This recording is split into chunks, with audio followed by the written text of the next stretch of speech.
अस्सलाम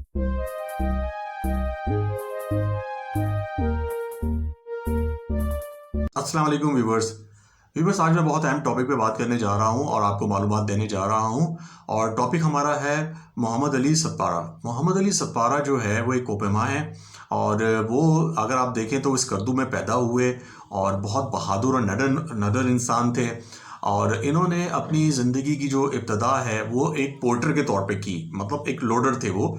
और जो भी कोपेमा आते थे उनका वो सामान उठाते थे और यही उनका ज़रिया माश भी था। और सबसे अहम बात जो ये है कि उन्होंने पाकिस्तान आर्मी के लिए सियाचिन में भी खदमात अंजाम दी हुई हैं। और कुछ अरसे पहले 5 फरवरी से वो अपने 2 साथियों के हमरा लापता हैं। उनके जो 2 साथी हैं, एक तो आपके जेपी मौर हैं और एक जॉन सनोरी है। ये दोनों इनके साथ आखिरी मरहले तक इनके साथ थे और उन्होंने जो है K2 सर किया और वहाँ पिक्चर्स बनाई। उसके बाद से वो अब तक लापता है। तकरीबन 10 से 11 दिन हो चुके हैं मगर इनका कुछ पता नहीं है। अगर मैं आपको बताता चलूँ कि अली सत्पारा जो हैं उन्होंने तकरीबन 8 जो है चोटियाँ सर की थी और 8 में से 3 पाकिस्तान में और बाकी जो हैं वो नेपाल में उन्होंने की थी। और उनको एक जस्तजू थी, एक शौक था कि वो K2 भी सर करें और वो भी विंटर के सीज़न में। इसीलिए उनका एक डेलीगेशन 28 लोगों का जो उन्होंने ये इस मुश्किल चैलेंज का इब्तदा की और सब ने मिलके, जिनमें उनका बेटा साजिद सत्पारा भी शामिल थे। और जिस तरह ये लोग स्कर्दू से थ्रू जीप्स तकरीबन 2 दिन तय करके बेस तक पहुंचे, K2 की बेस तक पहुंचे। और व्यूअर्स मैं आपको बताता चलूं, जो हमारे जो बड़े माउंटेन्स की बड़ी बड़ी रेंज होती हैं उनको आप ये ना समझें कि वो 1 दिन 2 दिन में सर हो जाते हैं। वो एक बहुत बड़ा चैलेंज होता है, बहुत रिस्की होता है और उसको प्लानिंग के तहत हल किया जाता है। उसमें आपकी सारी की सारी समझ लें कि जो केयरिंग किट्स होती हैं, आपका ड्रेस होता है, ऑक्सीजन होता है, आपकी गियर्स होती हैं, आपके इक्विपमेंट्स होते हैं, ठीक है, वॉकी टॉकी होती है। इसी तरह बहुत सी चीज़ें जो कि आपको हेल्प करती हैं चोटी सर करने में। तो जैसे कि मैं आपको बता रहा था, वो अपने 2 साथियों के हमरा तकरीबन पहले उन्होंने जब इब्तिदा किया तो उनके काफ़ी साथी थे। तो पहले ये इन्होंने बेस कैंप जो है वो बेस कैंप एक पॉइंट पे बनाया, बेस कैंप 1 तक ये पहुंच गए। और जब आपको ट्रैवलिंग करनी पड़ती है तो तकरीबन एक कैंप से दूसरे कैंप जाने में आपको तकरीबन 1 से 2 दिन लगते हैं और उनको आप तकरीबन पैदल चल के जाते हैं और कम अज़ कम हर रोज़ आप 7 से 8 घंटे चलते हैं। तो इसी तरह वो बेस कैंप 1 पे उन्होंने अपना वो कायम किया और देन उसके बाद कैंप 2 पे पहुंचे।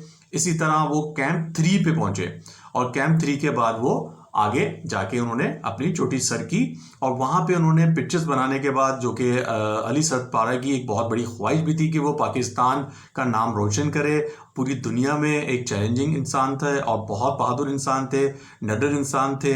उनके दोस्त बताते हैं कि वो बगैर ऑक्सीजन के ही पहाड़ आराम से सर कर लेते थे। उनके जहन में एक सबसे अहम बात ये थी कि K2 जो है वो कुछ अरसे पहले 10 नेपालियों ने उसको सर कर लिया था। तो उनके लिए भी एक चैलेंज था और उनका मिशन था कि मैं किसी भी सूरत में इस सर्द मौसम में इस चोटी को सर करूं और पाकिस्तान का नाम पूरी दुनिया में रोशन करूं। इसी जस्तजू के तहत वो वहां गए और जैसे ही वो उन्होंने जाके बॉटल नेक तक पहुंचे, बॉटल नेक पे पहुंचने के बाद जब उन्होंने ये अपना मिशन पूरा किया तो दे वर वेरी हैप्पी। उन्होंने वहाँ पे पिक्चर्स भी ली जो कि आप देख भी रहे होंगे।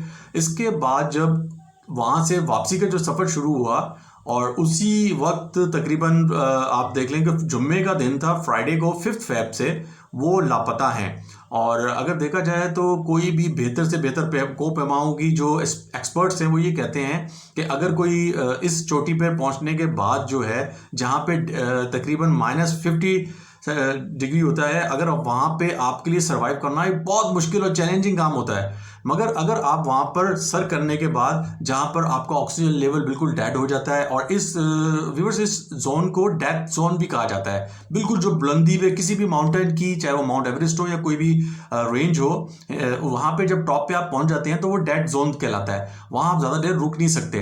तो जब आप वहाँ से जब वापस आते हैं या जब वहाँ पे पहुँचते हैं तो आपका दिमाग भी काम करना छोड़ देता है। आपकी जो आइस की जो लिक्विड होता है वो भी आपका खुश्क हो जाता है -50 to 60 डिग्री में।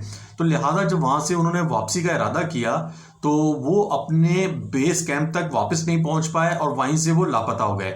उनकी तलाश में पाकिस्तान आर्मी ने काफ़ी रेस्क्यू ऑपरेशन जारी रखा हुआ है और उसमें देखा जाए तो यहाँ तक कि पाकिस्तान एयरफोर्स की भी हमने हेल्प ली और F-16 तैयारों ने भी हेल्प की, क्योंकि जब हमारा जो हेलीकॉप्टर्स हैं जिसकी रेंज जो है, फ्लाई रेंज जो है वो तकरीबन 4000 मीटर तक वो फ्लाई कर सकता है, मगर उस आर्मी पायलट्स की महारत को देखते हुए उन्होंने तकरीबन 7000 7500 मीटर्स की बुलंदी तक जाके सर्च किया कि कहीं कोई निशानी मिल जाए मोहम्मद अली सतपारा की और उनके साथियों की, मगर कोई निशानी नहीं मिली। इसके बाद फिर सैटेलाइट से भी हेल्प ली गई, सैटेलाइट से हेल्प ली गई कि कोई ऐसी निशानी मिल जाए, कोई ऐसा लिंक मिल जाए, कोई हमें पता चल जाए कि वो इस वक्त कहाँ है। मगर क्योंकि अब बहुत ज़्यादा टाइम हो चुका है और अब उम्मीदें दम तोड़ चुकी हैं, और सबसे बड़ी बात तो ये है कि कल 17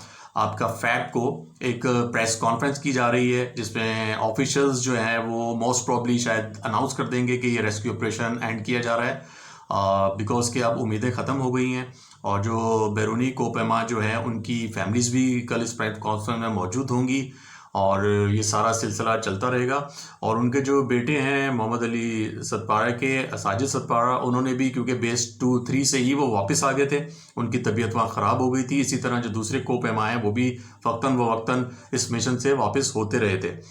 तो व्यूअर्स, सबसे अहम बात तो ये है कि ये कारनामा एक बहुत बड़ा कारनामा है मोहम्मद अली सतपारा का। उन्होंने अपना नाम तारीख में रकम कर दिया है, और जिस जिस तरह दिन गुजरते जा रहे थे उनके ज़िंदा रहने की उम्मीदें भी कम होती जा रही थी, मगर वो इस दुनिया से तो चले गए, मगर साथ साथ उन्होंने तारीख में अपना नाम रकम कर दिया, और उनकी जो एक मिशन था, जो ख्वाहिश थी, जो चैलेंज था, वो उन्होंने पूरा कर लिया और हिस्ट्री में अपना नाम रकम कर लिया। और पाकिस्तान आर्मी इस ऑपरेशन को बड़ी मेहनत से, बड़े जस्तजू से जारी रखे हुए थी, उस उम्मीद पे कि कहीं से उनकी कोई डेड बॉडीज़ मिल जाएं, उनकी कोई निशानी मिल जाए, मगर वो उसमें कामयाबी हमें अब तक नहीं हो सकी। हम तमाम पाकिस्तानी और उनकी और दूसरे कंट्रीज़ जो जिनकी चिली और आइसलैंड की जो कंट्रीज़ हैं, उन्होंने भी बड़ा ताउन किया कि उनके भी जो कोपेमा हैं वो फाइंड आउट हो सकें, मगर इसमें फ़िलहाल अभी तक कोई कामयाबी नहीं हो सकी है। और हमारी बेस्ट विशेस हैं कि अल्लाह ताला वो उनकी बख्शिश फरमाए, उनकी मग़फ़िरत फरमाए। मगर ये कारनामा एक तारीख़ में बहुत बड़ा कारनामा है, और इसको देखते हुए आइंदा आने वाले दिनों में और भी बहुत सारे लोग इसको सर करने की कोशिश करेंगे और इसको जारी और सारी रखेंगे। क्या हुआ कि वो आखिर में वापस तक नहीं आ सके, ये अल्लाह की ज़ात बेहतर जानती है कि ऑक्सीजन लेवल कम हो गया, या उनमें कोई समझ लें कि किसी एक की डेथ हो गई हो, या कुछ सडनली कुछ हुआ होगा जिसकी वजह से, ये तो अल्लाह की ज़ात ही बेहतर जानती है कि वो वापस नहीं आ सके। मगर हमारी बेस्ट विशेस उनके साथ हैं, हमारी दुआएं उनकी बख्शिश के लिए हैं, और जो तारीख में उन्होंने नाम रकम कर दिया है वो हमेशा याद रखा जाएगा। तो व्यूअर्स, मेरी वीडियोस लाइक करते रहिएगा, स्पेशली मेरा चैनल ज़रूर सब्सक्राइब कीजिएगा। इस तरह की चीज़ें हम लोग हाईलाइट करते रहेंगे, आपकी नॉलेज में इजाफा करते रहेंगे। अल्लाह हाफिज़, थैंक यू।